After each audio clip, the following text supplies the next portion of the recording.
Hello friends, welcome है आपका Sam financial classes में। आई होप आप सब अच्छे होंगे, आपकी पढ़ाइयाँ अच्छी चल रही होंगी। स्टूडेंट्स, आज जो मैं कंसेप्ट लेक्चर लेके आया हूँ, क्योंकि अभी एग्जाम टाइम तो चल ही रहा है आपका, है ना। मई जून के अटेम्प्ट स्टार्ट हो गए हैं, बच्चे पेपर दे रहे हैं रोज के रोज। तो बहुत सारे स्टूडेंट्स मुझे पर्सनल मैसेज कर रहे हैं कि सर एक वैक पे कंसेप्ट लेक्चर लेके आइए सर, थोड़ा वैक में कंफ्यूजन है, मार्जिनल कॉस्ट में थोड़ी कंफ्यूजन है। देखिए, ये जो हम अपना रेगुलर बैच मैंने जो अपना स्टार्ट किया है, उसमें मैंने इन डिटेल वैक पे और एमसीसी मार्जिनल कॉस्ट पे इन डिटेल लेक्चर लेके आए और हमारी क्लास में हमने उसको अच्छी तरह समझाया है। लेकिन क्योंकि ये कंसेप्ट लेक्चर है, देखिए बेटा, कंसेप्ट लेक्चर एक तरीके से आप ऐसा मान सकते हैं ये रिवीजन है। देखिए, रिवीजन और मेन क्लास के बीच की चीज है, ये बस एक कंसेप्ट है। मतलब वैक क्या होता है वो कंसेप्ट समझा रहा हूं। अब इसका पूरी कहानी, इसका डेरिवेशन, ये बना क्यों, इसकी स्टोरी क्या थी, इसके फॉर्मूले का लॉजिक्स वगैरह, वो सारा मैं आपको ऑब्वियसली बेटा इस छोटे से कंसेप्ट क्लास में नहीं बता सकता, है ना। तो आपको पता है मैं यूट्यूब पे एक इनिशिएटिव है, मैं कंसेप्ट लेक्चर्स लेके आता हूँ। इसका मतलब ये है, स्टूडेंट्स ने ऑलरेडी अपनी प्रिपरेशन कर रखी है। ये कंसेप्ट लेक्चर्स उनके लिए बिल्कुल नहीं है जो बेटा उन्होंने अभी तक पढ़ाई ही स्टार्ट नहीं करी है या कभी वैक का नाम ही नहीं सुना, वो ये कंसेप्ट नहीं समझ सकते। क्योंकि इसके लिए आपको थोड़ी सी बेसिक नॉलेज आनी चाहिए बेटा। आप पेपर देने जा रहे हो तो आपको पता तो है ना वैक क्या होता है, तो आपके उतनी नॉलेज होनी चाहिए। थोड़े कंसेप्ट इधर उधर हो रखे हैं, है ना, कंसेप्ट नहीं समझ में आ रहा, आंसर कंसेप्ट पढ़ रखा है लेकिन आंसर नहीं निकल के आ रहा, क्वेश्चन समझ नहीं आ रहा। क्यों? क्योंकि थोड़े बहुत चीजों को समझने में गलतियां बहुत हो रखी हैं। तो उस पर्पज के लिए ये कंसेप्ट लेक्चर लेके आया हूं। ये एक्ट करेगा आपके एज अ फिलर, वहां पे आपके जो कंसेप्ट में गैप है, ठीक है, तो उन लोगों के लिए हेल्पफुल है। लेकिन ये कोई रेगुलर बैच की जो मेरी वीडियोस हैं, क्या कहते हैं उसको, कंसेप्ट जो आप समझ रहे हैं उसको, कि ये कोई रेगुलर क्लास है, तो ये वो नहीं है ऑब्वियसली बेटा। 45-50 मिनट्स के अंदर एक इतना बड़ा कंसेप्ट तो मैं नहीं आपको एक बार में करा सकता, ठीक है। इसके लिए एक इन डिटेल एक्सप्लेनेशन चाहिए। लेकिन मैं आपको एक कंसेप्ट समझा दूंगा इसका, ये होता क्या है, वैक क्या है, क्यों हम इसको पढ़ते हैं, है ना, वो सब हम पढ़ेंगे। और एक क्वेश्चन मैंने आपके सामने रख दिया जिसमें आपको एक मैं वैक कैलकुलेशन निकालना सिखाऊंगा, ठीक है। एक क्वेश्चन आपके सामने रख दिया, एग्जांपल है, ठीक है, इट्स जस्ट एन इलिस्ट्रेशन, ठीक है। तो इससे हम अपना वैक की तैयारी करेंगे कि वैक क्या होता है, समझने में इजी होगा हमको। देखिए बेटा, स्टार्ट करते हैं। ये जो वैक होता है ना, वैक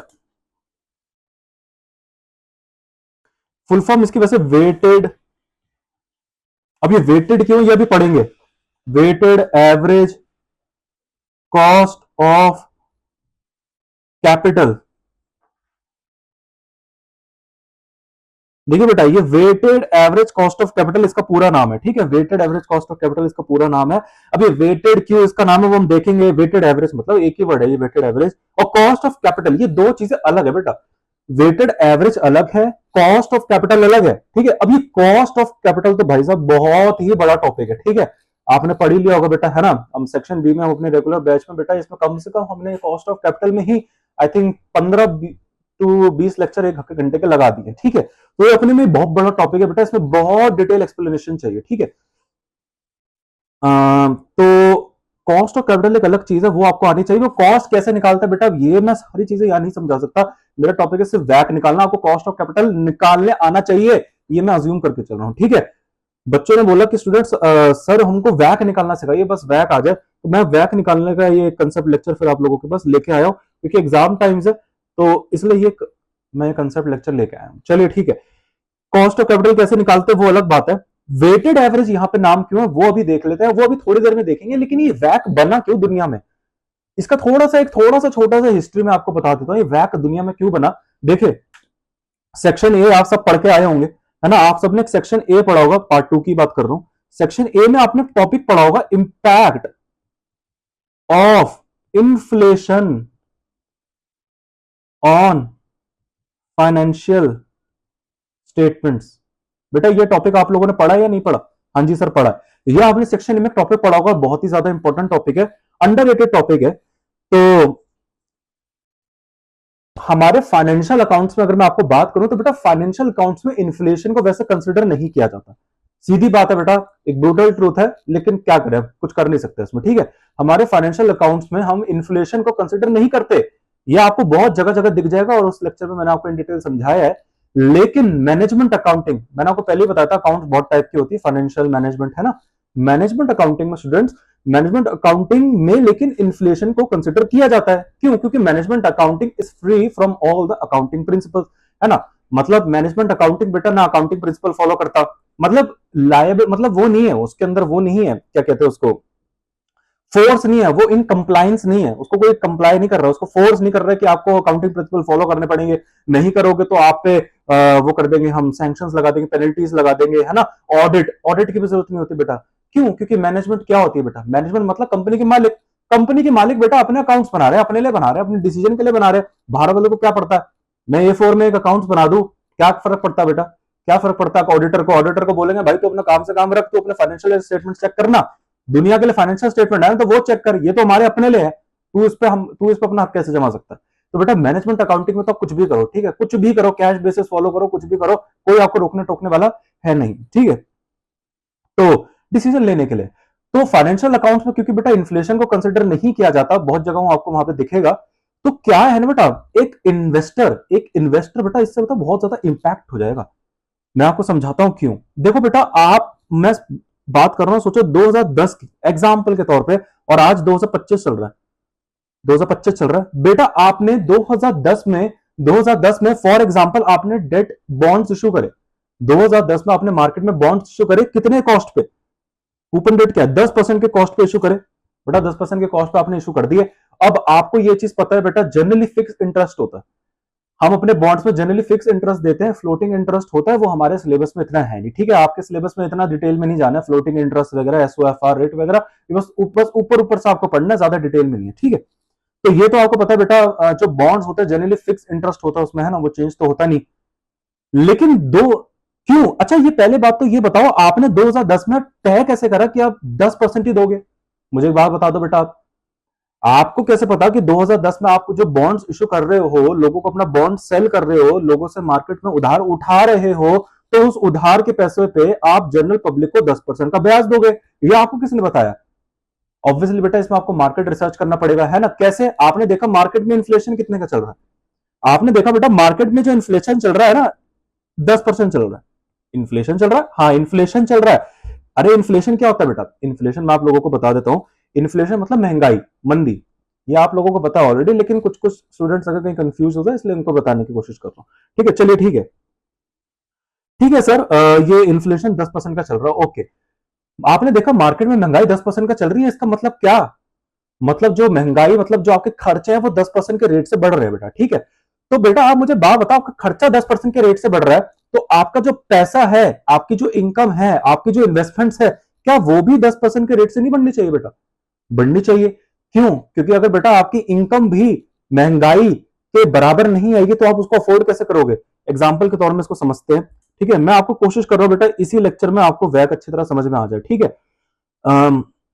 एग्जाम्पल के तौर में बेटा आज 2000, मैं 2000 अभी की बात कर लेते हैं, ठीक है, 2024 की बात करते हैं, और 2025 अभी चल रहा है बेटा, ठीक है, पिछला साल 2024, 2024 में बेटा, 2024 में बेटा सोचो जो 1 लीटर दूध मिलता है, अब दूध वगैरह सब हम लेके आते हैं, 1 लीटर जो बेटा दूध मिलता है, एग्जाम्पल के तौर पे मान लेते हैं 60 रुपीज मिल रहा है, मान लेते बेटा, ठीक है, हाइपोथेटिकल है, मान लेते हैं, ठीक है, ठीक है सर, मान लिए। तो 2024 में बेटा आप 1 लीटर जो दूध लेके आते हो वो 60 रुपए का मिल जाता है, लेकिन वही दूध बेटा जब आप 2025 में लेके आ रहे हो वो ₹70 का मिल रहा है, वही दूध बेटा, दूध वही है, वही क्वांटिटी है, 1 लीटर ही है, वही कंपनी है, वही पैकेट है, कुछ भी फर्क नहीं है, वही टेस्ट है, हर चीज क्वांटिटी सेम है, लेकिन प्राइस फर्क हो गया। पिछले साल उसी दूध का मैं 60 रुपए देता था, और इसी साल वही दूध का पैकेट खरीदने के लिए अब मैं 70 रुपए दे रहा हूं। तो बेटा यहां पे 10 रुपए से दूध बढ़ गया, और इसी 10 रुपए को महंगाई बोलते हैं, मतलब 10 रुपए से बोलते हैं ना, अरे दूध महंगा हो गया 10 रुपए से, तो मतलब वो क्या बोलना चाहते हैं, इन्फ्लेशन बढ़ गई 10 रुपए से। तो बेटा एक साल के अंदर बेटा जो इन्फ्लेशन है, एक साल के अंदर बेटा जो इन्फ्लेशन है वो 10 रुपए से बढ़ गई है, वो 10 रुपए से बढ़ गई है। अब आपको मैं बात बताता हूं, अब यहां से कहानी शुरू होती है। सोचो बेटा, सोचो, अब मेरी बात सुनो, सोचो मार्केट में आपको पता चल गया बेटा, आपको इतना तो पता चल गया ना, मार्केट में इन्फ्लेशन 10 रुपए की चल रही है, मतलब हर साल 10 रुपए चीजें महंगी होती रहेंगी, ठीक है। अब मेरी बात बड़े ध्यान से सुनो बेटा, यहां पे ध्यान देना, अगर बेटा आपकी महंगाई 10 रुपए से बढ़ रही है, सोचो 2025 में 10 रुपए महंगाई बढ़ जाएगी, लेकिन आपका सोचो जो आपकी इन्वेस्टमेंट है, ये जो 60 रुपए बेटा, ये जो 60 रुपए सोचो आप अभी 2024 में ही हो, आपको ये इन्फॉर्मेशन आकर कि आपको ये पता है मार्केट में इन्फ्लेशन 10 रुपए की चल रही है, इसका मतलब अगले साल जो दूध होगा वो भी 10 रुपए महंगा हो जाएगा, मतलब 70 रुपए का हो जाएगा। अब आप कह रहे हो यार ये तो बड़ी दिक्कत हो गई, अब अगले साल 70 का हो जाएगा दूध, तो आपको अभी से तैयारी करनी पड़ेगी। बेटा आपके पास जो ये 60 रुपए है ना, 60 रुपए अज्यूम करते बेटा, ये जो 60 रुपए है ना बेटा, ये जो 60 रुपए है अज्यूम करते हैं इसको, बेटा आप बताओ घर में लेके आओ, जमीन में गाड़ के रख दिया आपने, मतलब आप बेटा ये जो 60 रुपए लेके आए ना, आप इसको अपने जमीन खोदी और गाड़ दिया और 60 रुपए डन, उसको गाड़ दिया बेटा जमीन के अंदर। अब एक साल आप रुके, अब एक साल बेटा खत्म हो गया, एक साल बाद आपने फिर से वो निकाला, आपने ये सोचा बेटा वो मनी प्लांट की तरह उग जाएगा पैसा, ठीक है, तो आपने निकाला, लेकिन वो पैसा तो वहीं का वहीं था, आपने निकाल लिया उसको, ठीक है। अब उसमें साइंस मत लेके आ जाना बेटा कि वो डिग्रेडेबल हो जाएगा, बायोडिग्रेडेबल हो जाएगा, ये सब ठीक है। चलो आपने उसको जमीन में गाड़ के रख दिया, जमीन में गाड़ने इज जस्ट बेटा प्रोवर्ब है, ठीक है, एक ईडियम है, इसका मतलब ये है कि आपने उसको मतलब घर में रख लिया, उसको इन्वेस्ट नहीं करा, ठीक है। चलिए, तो आपने बेटा पैसा फिर वो निकाला, आप मार्केट में गए, अब एक साल बाद की कहानी है, मतलब 2025 में आ गए, अब आपने कहा दूध भैया मुझको ये दूध दे दो 1 लीटर, ठीक है, दूध वाले ने कहा ये लो भैया दूध लो और हमको 70 रुपए दे दो, आपने कहा 70 रुपए, पिछले साल तो 60 का खरीदा, इस बार 70 का कैसे हो गया, 10 रुपए महंगा। उसने कहा भाई साहब आप अखबार नहीं पढ़ते, आपको पता नहीं इन्फ्लेशन मार्केट में 10 रुपए की हर साल की इन्फ्लेशन 10 रुपए चल रही है, मतलब हर साल 10 रुपए चीजें महंगी होती रहेंगी, तो दूध भी हो गया 10 रुपए महंगा। लेकिन बेटा अब देखो खर्चा, एक्सपेंस हो गया 70 रुपए, एक्सपेंस हो गया बेटा 70 रुपए, और जो आपका इनकम है, मतलब आपका जो पैसा है बेटा वो तो 60 रुपए ही है। अब आप मुझे बात बताओ बेटा, एक साल बाद की स्टोरी है ये, अब आप मुझे बात बताओ, आपने तो वो पैसा गाड़ के रखा था, आप निकाल के गए और आप एक साल बाद वो दूध लेने गए, आप मुझे बात बताओ क्या आप अब उस दूध को अफोर्ड कर पाओगे, नहीं कर पाओगे। बेटा यही है कंडीशन आजकल, यही कंडीशन चल रही है। देखिए जो फाइनेंशियल लिटरेसी आजकल लोगों में नहीं है, उसका यही रीजन है, लोग क्यों नहीं इनकम अपनी बढ़ा पा रहे। मैं बाहर के देशों की बात करता हूं बेटा, अगर आप लंदन अमेरिका, अगर लंदन अमेरिका कनाडा ये सब की देखेंगे बेटा, वहां पे लोगों की परचेसिंग पावर बहुत ही ज्यादा है, बहुत ज्यादा बेटा, मतलब अगर वो जो सैलरी कमाते हैं ना बेटा, उसको वो पूरा आराम से खुला हार्टली खर्चा भी करेंगे ना, उनके बेटा अच्छी खासी इनकम फिर भी बच जाती है, जिसको वो सेव कर सकते हैं, इन्वेस्ट कर सकते हैं। मैं बेटा पर्सनली मेरे मैंने अपने लोगों से वहां से बात भी करी हुई है और मैं गया भी हूँ, मैंने खुद ही अपनी चीज आंखों से देखी हुई भी है, ठीक है। वहां पे बहुत चीजें अलग है बेटा, ठीक है, अलग है, क्योंकि वहां पे अब वो अलग अलग फैक्टर्स है, वो इकोनॉमिक, वो मैं आपको अपने कोर्स में मैंने जगह जगह जगह बता रखी है, ऐसा क्यों है, ठीक है। ऐसा यहाँ पे लेकिन क्यों नहीं है बेटा, क्योंकि यहाँ पे जो है ना फाइनेंशियल लिटरेसी इतनी नहीं है।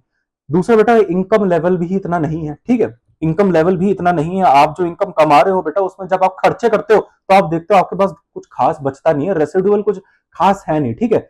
डिपेंड करता है आप किस पोजीशन पे हो, लेकिन अगर हम लोअर मिडिल क्लास और मिडिल क्लास को पकड़े तो ज्यादा रेसिडुअल बचता नहीं है, ठीक है। तो उसके लिए बेटा हमें ऊपर आने के लिए हम एक ही चीज कर सकते हैं बेटा, एक तो एजुकेशन है, ठीक है, एजुकेशन होनी पड़ेगी बेटा, आपको अपनी एजुकेशन पर वर्कआउट करना पड़ेगा, स्किल्स पर वर्कआउट करना पड़ेगा, ताकि आप पोजीशन पर पोजीशन लेते रहिए, अपग्रेड होते रहिए। दूसरा बेटा एक चीज है, आप इन्वेस्ट करिए, इन्वेस्ट इन द सेंस मतलब फाइनेंशियल लिटरेसी लिए, इन्वेस्ट गलती से निकल गया, बात वही है। आप शॉर्ट टर्म की चीजों में मत पड़िए बेटा, बहुत सारे लोग शॉर्ट टर्म के चक्करों में पड़ गए हैं, लॉन्ग टर्म देखिए, क्योंकि लॉन्ग टर्म में बेटा कंपाउंडिंग का आपको गेम समझ में आएगा, कंपाउंडिंग इज ऑलवेज बेनिफिशियल, ठीक है, कंपाउंडिंग इज ऑलवेज बेनिफिशियल, इतिहास गवाह है उसका, तो ठीक है, फाइनेंशियल लिटरेसी होनी चाहिए बेटा। तो इसने क्या करा, पैसा गाड़ के रख दिया, ठीक है, ये चला गया, ठीक है, उसने कहा दूध दे दो, उसको 70 रुपए का मिला, तो इसने देखा है 10 रुपए से तो मैं शॉर्ट हो गया, बेटा ये 10 रुपए से शॉर्ट हो गया, अरे दूध 70 रुपए मिल रहा है, अरे बेटा दूध 70 रुपए हो गया, इसके पास बेचारे का पैसा कितना है, 60 रुपए, तो बेटा ये कितने से शॉर्ट हो गया, 10 से शॉर्ट हो गया, ये 10 रुपए से शॉर्ट हो गया। तो इससे क्या होगा, इससे क्या होगा, तो अब इसको रियलाइज हो रहा है, काश से मैं अपना ये पैसा 60 रुपए इन्वेस्ट कर देता। अरे लेकिन इन्वेस्टिंग से भी फर्क नहीं पड़ेगा, अभी तुझे ऐसी जगह इन्वेस्ट करना पड़ेगा, तुझे ऐसी जगह अपना ये 60 रुपए इन्वेस्ट करना पड़ेगा जो बढ़ के 70 रुपए हो जाए, मतलब एटलीस्ट 10 रुपए बढ़ जाए। 10 रुपए से नीचे अगर बढ़ रहा है, मतलब बेटा 10 रुपए तो बढ़ना पड़ेगा, अगर वो तुझे 10 रुपए से नीचे बढ़ा के दे रहा है, मतलब सोचो 65 भी बढ़ा के दे रहा है, फिर क्या फायदा हुआ, मार्केट में अभी भी मैं 5 रुपए से अभी भी शॉर्ट हूं। मुझे एक ऐसी इन्वेस्टमेंट करनी है, क्रक्स बेटा ये बताना चाहता हूं मैं आपको, बहुत जल्दी जल्दी समझा रहा हूं, ठीक है। क्रक्स ये है बेटा, सीधी बात समझो, मार्केट में अगर इन्फ्लेशन 10% चल रहा है, सोचो 10% चल रहा है, तो बेटा आपको ऐसी इन्वेस्टमेंट में इन्वेस्ट करना है जो एटलीस्ट इन लाइन रिटर्न दे रहा है इन्फ्लेशन का, मतलब अगर महंगाई 10% के रेट से चल रही है तो आपकी इन्वेस्टमेंट जो आप कर रहे हो वहां भी आपको 10% के रेट से आना चाहिए, क्योंकि अगर बेटा खर्चा 10% के रेट से बढ़ रहा है तो आपको जो पैसा है वो भी 10% के रेट से बढ़े, ताकि आप एक साल बाद उस जगह को अफोर्ड कर सको, उस खर्चे को अफोर्ड कर सको। अगर इसने 60 रुपए को इन्वेस्ट कर दिया होता जहां पे 10 रुपए का रिटर्न मिल रहा है, इसका 60 रुपए 70 रुपए बन जाता और एक साल बाद ये इस दूध को अफोर्ड कर सकता था बेटा, अफोर्ड कर सकता था। लेकिन आज देखिए, अब आप देखेंगे जैसे हमारे बैंक्स में देखेंगे, हमारे बैंक्स में बेटा इन्फ्लेशन अगर आप देखेंगे ज्यादा चल रहा है, ठीक है, 6-7% का ऑन एन एवरेज हमारा अगर इन्फ्लेशन चल रहा है, ठीक है, मैं मान के चल रहा हूं, तो बेटा हमारे बैंक्स में हमको इतना खास रिटर्न नहीं मिल रहा उसका, ठीक है। बैंक्स में अगर हम देखेंगे, अगर मैं सेविंग्स की बात करूं, सेविंग्स पे तो खैर बेटा बिल्कुल ही कम है, 3-4% का ही हमको रिटर्न मिलता है मैक्स, मैं बात करूं तो, ठीक है। हाँ, अगर आप कोई एफडी वगैरह करेंगे तो वहां पे आपको कोई अच्छा खासा बेटा रिटर्न मिल जाएगा, ठीक है, वहां पे आपको रिटर्न अच्छा खासा मिल जाएगा। लेकिन हमारा पैसा इन्फ्लेशन के साथ हमको नहीं बढ़ रहा है, ठीक है, इसलिए हम थोड़ा पीछे हो गए बेटा, हमको थोड़ा सा मेहनत ज्यादा करनी पड़ेगी। सिर्फ सेविंग्स अकाउंट में पैसा इन्वेस्ट करने से काम नहीं चलेगा, आपको कहीं और भी पैसा इन्वेस्ट करना पड़ेगा, जहां पे आपको एटलीस्ट एक ऐसा रिटर्न मिले कि पैसा इन्फ्लेशन के साथ ग्रो हो जाए भैया। चलो भैया, ठीक है। तो बेटा ये कि बैक स्टोरी मुझे आपको समझानी क्यों पड़ी, ये मुझे आपको एक बैक स्टोरी बेटा समझानी पड़ी, ठीक है, समझानी पड़ी, अभी आपको इसका पर्पस समझ में आ जाएगा मुझे क्यों बतानी पड़ी। थोड़ा सा मिटा देते हैं, चलिए। अभी बेटा ये मैंने एक एग्जांपल आपके सामने लिया था, एक 2010 में बेटा 2015 में, बेटा 2010 में आपने बॉन्ड्स इश्यू करे जिस पर आप एक रिटर्न दे रहे हो 10%, ये मैंने आपको बोला था। लेकिन मैंने आपको ये बोला कि क्यों देते हैं, उसके लिए मुझे आपको स्टोरी समझे क्यों देते हैं, समझ में आ गया। अरे इसलिए देते हैं क्योंकि बेटा मार्केट में इन्फ्लेशन 10% चल रही है, अब लोग आप लोगों से पैसा उठा रहे हो, मतलब लोगों ने आपको अपना पैसा दिया, तो बेटा लोग यही चाहेंगे ना, हमने इस कंपनी को अपना पैसा दे दिया, तो बेटा वो यही चाहेंगे ना, कंपनी जब हमारा पैसा दे हमको इन्फ्लेशन के साथ ग्रो करके दे। अरे बेटा कंपनी आप लोग आपको पैसा दे रहे हैं, लोग कंपनी को पैसा दे रहे हैं, तो कंपनी उस पैसे को यूज करेगी, तो कंपनी को उस पैसे को लौटाना भी तो है ना। वो लोग सगे तो है नहीं कि रख लो उसको, फ्री का फोकट का पैसा तो है नहीं, आपका अपना पैसा नहीं है, कंपनी को वो पैसा लौटाना है, ठीक है। तो जब कंपनी अपना पैसा लौटा देगी तो बेटा कंपनी को इन्फ्लेशन के साथ मीट करके उस पैसे को देना पड़ेगा, लेकिन ये हर बार पॉसिबल नहीं होता, ये आपको बता देता हूं। अगर आप ये सोच रहे हो कि हर बार कंपनी ऐसे ही करती है, मार्केट में अच्छा इन्फ्लेशन इतना चल रहा है, इतना कूपन रेट दे दो, ऐसा हर बार नहीं होता बेटा, ठीक है, ऐसा हर बार नहीं होता। कोशिश हमेशा ये करती है, लेकिन मार्केट में बेटा जो इन्फ्लेशन रेट है वो हर टाइम बदलता रहता है, ठीक है। तो उसके चक्कर में कभी कभी कंपनी की जो बॉन्ड्स की वैल्यूएशन होती है वो कम हो जाती है। ये अलग ही टॉपिक है बेटा, इसको बॉन्ड वैल्यूएशन करके टॉपिक होता है, वहां पे आपको समझ में आएगा, ये हमारा आज का टॉपिक नहीं है, ठीक है। जैसे हम बॉन्ड डिस्काउंट, बॉन्ड प्रीमियम, ये तब होता है जब आप मार्केट के इन्फ्लेशन से नीचे आप कूपन रेट अगर आपका होता है तो आपका बॉन्ड डिस्काउंट पे जाएगा। अगर आप इन्फ्लेशन से ज्यादा रिटर्न दे रहे हो तो बट ऑब्वियसली जनता पागल हो जाएगी आपका बॉन्ड खरीदने के लिए, लेकिन सप्लाई ज्यादा है, उस सप्लाई तो लिमिटेड लेकिन डिमांड बहुत ज्यादा है, तो इकोनॉमिक्स रूल के हिसाब से फिर आपका प्रीमियम भी बिकेगा, ठीक है। खैर 10% का आपने बेटा बॉन्ड्स इश्यू करा था उस टाइम, सॉरी बॉन्ड्स इश्यू करा, उस पर 10% का कूपन रेट दे रहे हो, ठीक है। लेकिन वही बॉन्ड जब आप 25 में इश्यू कर रहे हो तो बेटा आप 15% का उस पर रिटर्न दे रहे हो। अब यहां पे बेटा गड़बड़ है, यही है फर्क, इसकी वजह से वैक बन गया। अब बेटा अब फाइनेंशियल स्टेटमेंट तो है, अब देखो फाइनेंशियल स्टेटमेंट जो बेटा आपने 2025 में बना रखी है, सोचो सोचो बेटा, ये मैंने क्या बना दिया, देखो आपने बेटा फाइनेंशियल स्टेटमेंट्स बना रखी है, आपने फाइनेंशियल स्टेटमेंट्स बना रखे हैं और उसमें जो डेट बना रखा है, डेट दिखा जो रखा है, ठीक है। अभी मैंने ऐसी एक मेमोरेंडम टाइप से बना रखा है फालतू सी, बेटा ये जो आपने डेट बना रखी है उसमें आपने एक तो ये 10% वाली 2024 की दिखा रखी है। वैसे तो ये अगर ये मैं मान के चल रहा हूँ अच्छी खासी लॉन्ग टर्म डेट है, ठीक है, और इसलिए बैलेंस शीट में दिख रही है, वरना आप ये सोचोगे सर 2010 की अभी भी बैलेंस शीट में दिख रही है, हाँ जी बेटा दिख रही है, ठीक है। 2025 की बेटा 15% की ये अभी दिख रही है, ठीक है। अब बेटा ये देखो, ये है गेम एक्चुअली, असली ये गेम है, वैक यहां से आता है। अच्छा फाइनेंशियल स्टेटमेंट्स में ये चेंजेस आएंगे, अरे अगर आप ये सोच रहे हो कि वैक आप फाइनेंशियल स्टेटमेंट से चेंज कर दोगे, ये नहीं होता। आपको बताता हूं, सुनो मेरी बात, ये जो वैक हम पढ़ते हैं ना बेटा, ये मैनेजमेंट पॉइंट ऑफ व्यू के लिए पढ़ते हैं, ये मैं आपको अभी बता देता हूं। ये जो हम वैक की स्टडी करते हैं, है ना, कॉस्ट ऑफ कैपिटल निकालते हैं, कॉस्ट ऑफ इक्विटी निकालते हैं, कॉस्ट ऑफ रिटेन अर्निंग्स, बढ़िया दुनिया भर की चीजें, बुक वैल्यू को मार्केट वैल्यू में कन्वर्ट करते हैं, ये जितनी भी चीजें बेटा ये मैनेजमेंट के लिए पढ़ते हैं। अरे फाइनेंशियल स्टेटमेंट्स में बेटा ये डेट पुरानी वाली भी दिखेगी, नई वाली भी दिखेगी, ट्रू एंड फेयर व्यू है बेटा, ये आपको दिखाना पड़ेगा, ट्रू एंड फेयर व्यू है। तो ये सिर्फ मैनेजमेंट अकाउंट्स में फर्क आता है बेटा, ये सब फाइनेंशियल अकाउंट्स को मत छेड़ देना, ये बहुत बड़ी कंफ्यूजन बहुत सारे स्टूडेंट्स पाल लेते हैं अपने अंदर कि नहीं कि सर ये आपने बैलेंस शीट में 10% बुक वैल्यू है सर, इसको चेंज क्यों नहीं करा आपने न्यू इक्विटी। अभी जब मैं न्यू डेट निकालना सिखाऊंगा इसकी, तो स्टूडेंट्स बोलते हैं सर ये तो अभी भी 10% दिख रहा है। अरे बेटा ध्यान से देखो, वो फाइनेंशियल स्टेटमेंट है, ये वैक सिर्फ ये डिसीजन लेने के लिए होती है बेटा, ये जो वैक हम निकालते हैं ये मैनेजमेंट पर्पस के लिए, ठीक है। चलो समझ में आ गया बेटा आपको, ठीक है। अब मेरी बड़ी बात ध्यान से सुनो।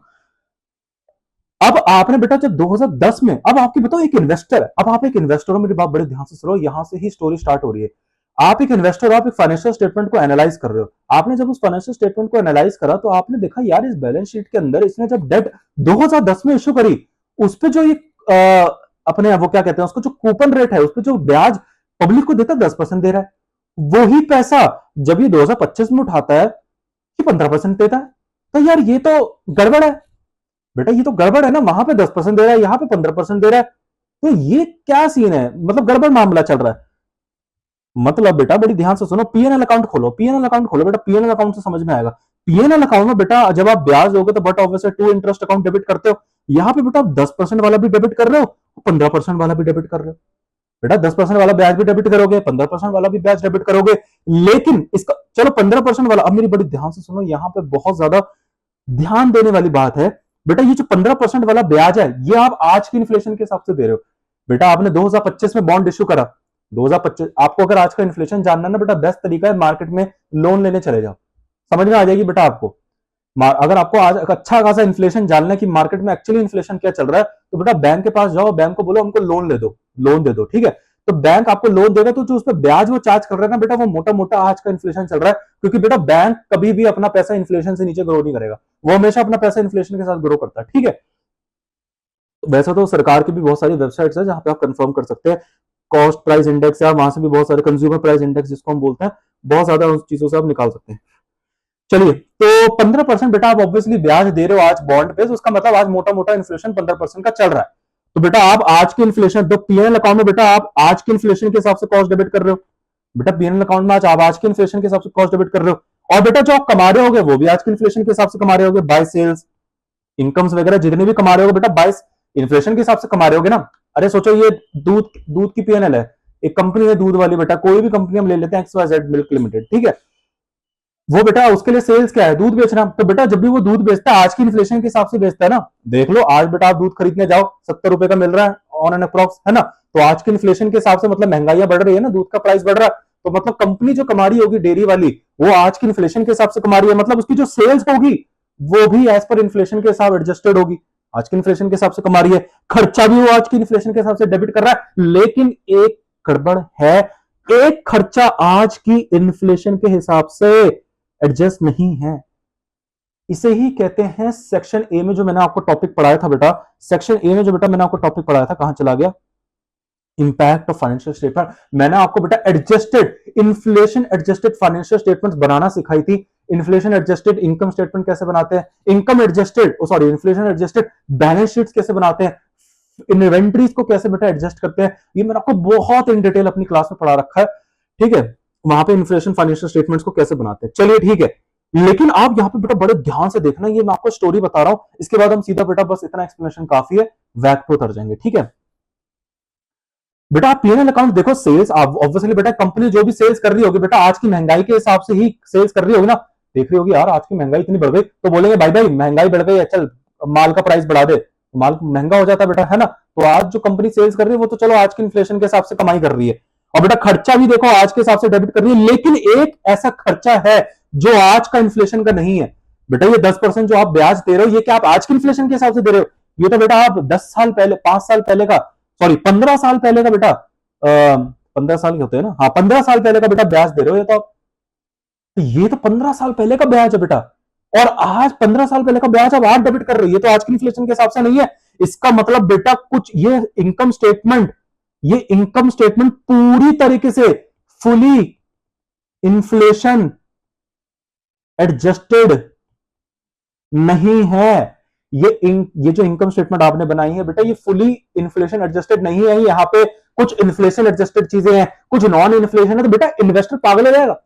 अब आप मुझे एक बात बताओ, यहाँ पे फिर जो नेट प्रॉफिट आएगा, मुझे फिर आप एक बात बताओ बेटा सच्ची सच्ची, ये जो नेट प्रॉफिट यहाँ पे आएगा, क्या ये हम बोल सकते हैं आज की इन्फ्लेशन के हिसाब से, क्या हम बोल सकते हैं ये जो आपने प्रॉफिट कमाया कि आज की इन्फ्लेशन के हिसाब से नहीं है। बेटा ये घोर पाप हो गया अगर आपने ये चीज कर दी है, मैं बताऊं आपको। अगर आप ये जो इन्फ्लेशन, ये जो प्रॉफिट अगर आप मान के बैठ गए और वाह कंपनी ने प्रॉफिट कमाया आज के इन्फ्लेशन के हिसाब से, नहीं है ये आज के इन्फ्लेशन के हिसाब से। अगर आप आज के इन्फ्लेशन के हिसाब से कॉस्ट डेबिट करते तो ये प्रॉफिट और कम आता। बेटा आप मुझे बात बताओ, पुरानी इन्फ्लेशन 10% चल रहा है, पुरानी महंगाई 10% चल रही है, तो बेटा ऑब्वियसली सस्ता चल रहा है। आज का आपको 15% देना पड़ रहा है, 10 साल 15 साल पहले आपको 10% देना पड़ रहा है, तो बेटा ऑब्वियसली आपको 5% बच रहा है। तो आप सस्ती कॉस्ट डेबिट करोगे तो प्रॉफिट तो बढ़ जाएगा यार, प्रॉफिट तो बढ़ जाएगा ना बेटा। यहाँ पे ध्यान से देखो, यहाँ पे आप बेटा 15% पहले दे रहे थे, आप 10% दे रहे हो, तो आपका 5% यहाँ पे सेव हो गया। अरे यहाँ पे देखो ना बेटा, 15% यहाँ पे आप डेबिट कर रहे हो, एक आप सस्ती कॉस्ट डेबिट कर रहे हो, तो कॉस्ट जब कम होती है तो प्रॉफिट बढ़ जाता है, तो प्रॉफिट इन्फ्लेटेड, प्रॉफिट ज्यादा आएगी। लेकिन जब आप इसको आज के इन्फ्लेशन के हिसाब से कन्वर्ट करोगे तो बेटा प्रॉफिट कम हो जाएगा, तब जाके रियल एनालिसिस आएगा। बेटा इतना आसान नहीं है मार्केट में पैसा लगाना, ये सब एनालिसिस करना होता है, इन्फ्लेशन इनकम एडजस्ट करनी पड़ती है, तब जाके आप समझ पाओगे किस कंपनी में पैसा लगाना है। ऐसा नहीं आपने जो पक्की पकाई फाइनेंशियल स्टेटमेंट मिल गई कंपनी की वेबसाइट पे, उसको देख के चालू हो गए, ऐसे नहीं होता बेटा काम। आपको फाइनेंशियल स्टेटमेंट को एडजस्ट करना पड़ता है इन्फ्लेशन के हिसाब से, देखना पड़ता है कि क्या सच में कंपनी प्रॉफिट में है। इन्फ्लेशन की मार लगा के, इन्फ्लेशन की मार जब लगाओगे कहीं उसमें लॉस में तो नहीं आ रही, ऐसा लगाना पड़ता है, तब जाके चीजें समझ में आती हैं। तो बेटा यही है वैक, यही है वैक। वैक क्या करती है? वैक कुछ नहीं करती, वैक क्या करती है, जो पुरानी आपकी कॉस्ट होती है उसको आज की इन्फ्लेशन के हिसाब से कन्वर्ट कर देती है, तभी तो रियल एनालिसिस पता चलेगा। वैक क्या करती है बेटा, जो आपकी पुरानी कॉस्ट होती है उसको आज की इन्फ्लेशन के हिसाब से कन्वर्ट कर देती है। क्यों? ताकि जो इन्फ्लेशन है, सॉरी जो इन्वेस्टर है, जो यूजर ऑफ फाइनेंशियल स्टेटमेंट है, वो एक अच्छा डिसीजन ले सके, आज की इन्फ्लेशन से इन्फ्लुएंस होके डिसीजन ले सके। ऐसा नहीं कि कुछ इन्फ्लेशन के हिसाब से डली है, कुछ नॉन इन्फ्लेशन के हिसाब से डली है, ये प्रॉफिट तो फिर बेटा नकली प्रॉफिट है, झूठा प्रॉफिट है। ठीक है बेटा, मैंने आपको बहुत कॉन्साइज वे में ये समझाने की कोशिश करी है, ठीक है, बहुत ही मैंने आपको बहुत ज्यादा जल्दी से क्या कहते हैं उसको, बहुत ही लिमिटेड चीजों में बेटा मैंने आपको समझाने की कोशिश करी है, क्योंकि बेटा ये क्योंकि हमारा कंसेप्ट लेक्चर्स ऑब्वियसली बेटा मैं ज्यादा बड़ा तो कर नहीं सकता, है ना, लिमिटेशन है हमारी। तो अब मैं आपको सीधा क्वेश्चन पे उतारूंगा, मैं अब आपको निकालना सिखाऊंगा, वैक निकालते कैसे हैं। ठीक है बेटा, कुछ भी नहीं है ये। अच्छा, एक इसमें दो तीन बताओ मिसकंसेप्शंस है, ये मैंने अपने कुछ डाउट क्लासेस में भी ऑलरेडी बता रखे हैं बहुत बार, लेकिन इस क्लास में क्योंकि एक डेडिकेटेड वैक पे है तो मैं इसमें आपको एक बात बता दूं। बेटा बहुत सारे स्टूडेंट्स को बताओ, एक तो वैक और मार्जिनल कॉस्ट में बताओ बहुत ज्यादा कंफ्यूजन है, बहुत ज्यादा कंफ्यूजन है। क्यों? क्योंकि कंसेप्ट हिले पड़े, सीधी बात है बेटा, कंसेप्ट हिले पड़े हैं, उसकी वजह से उनको कंफ्यूजन है। देखो वैक अलग होता है, MCC marginal cost of capital अलग होता है, ठीक है। वैक मतलब बेटा जो आपकी एग्जिस्टिंग, जो आपकी जितनी भी पुरानी है, वैक जो होती है बेटा, वो मैंने आपको अभी बताया, वो कुछ नहीं करती, जो आपकी पुरानी पुरानी कॉस्ट ऑफ कैपिटल है उसको आज की इन्फ्लेशन की हिसाब से, आज की इन्फ्लेशन के हिसाब से, मतलब आप ये जो कॉस्ट लेते तो कितनी होती, मतलब आपने बेटा पुराने बाबा आदम जमाने में जो ये कॉस्ट ऑफ कैपिटल उठाई है, बेटा आप जो कैपिटल उठाते हो आपको पता है ना उसकी कॉस्ट होती है। बेटा ये जो कैपिटल होती है, कैपिटल आपको उठाते हो मार्केट से, तो बेटा आप फोकट में तो उठा नहीं सकते, आप लोन ही लेने चले जाओ बेटा खुद। एक इंसान लेवल पे अगर आप इंडिविजुअल लेवल पे लोन लेने जाओगे तो आपको बैंक को ब्याज देना पड़ेगा। तो बेटा क्या कंपनियों को भी बाहर से पैसा उठाने के लिए ब्याज नहीं देना, कॉस्ट देनी पड़ती है, उस कॉस्ट को हम इंटरेस्ट बोलते हैं। अच्छा, इक्विटी भी फोकट की नहीं है, इक्विटी में भी कॉस्ट देने पड़ते हैं, डिविडेंड देना पड़ता है ना। तो कॉस्ट तो बेटा प्रेफरेंस पे प्रेफरेंस डिविडेंड देना पड़ता है, हर चीज बेटा हर जगह आपको कॉस्ट तो देनी पड़ेगी, ठीक है।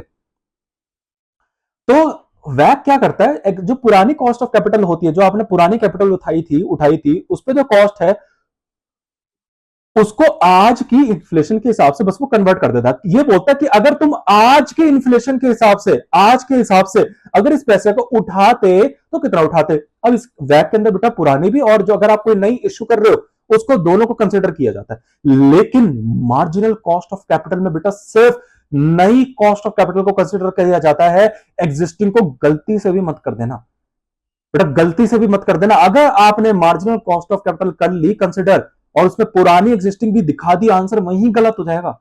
इसमें वैसे मैंने अगर आपको थोड़ा इन डिटेल समझना है और ज्यादा, ये तो मैं वैक पे लेके आया हूं, लेकिन अगर आपको थोड़ा सा मार्जिनल कॉस्ट ऑफ कैपिटल पे भी समझना है क्या डिफरेंस है इन कॉन्ट्रास्ट टू वैक, तो मैंने अपनी डाउट सीरीज बना रखी है। डाउट सीरीज में मैंने एक क्वेश्चन ले रखा है वैक का, उसमें वैक निकालना था, लेकिन उसमें मैंने एमसीसी भी कैसे निकालना है उस क्वेश्चन में वो भी निकालना सिखाया एज अ बोनस, ठीक है।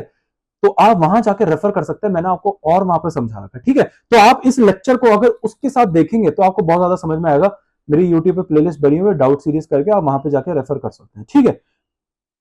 चलिए, तो मार्जिनल कॉस्ट ऑफ, अभी ये एक डाउट तो ये हुआ, ठीक है, तो एक भी मैंने आपको बता दिया। दूसरा बेटा, दूसरा बहुत सारे स्टूडेंट्स में से पूछते हैं सर, बार बार ये क्वेश्चन आता है कि सर क्या रिटेन अर्निंग्स लें? सर हमने तो पढ़ा है कि रिटेन अर्निंग्स को नहीं लेते वैक की कैलकुलेशन में। सर हमने देखा है कुछ किताबों में लेते हैं, कुछ किताबों में नहीं लेते।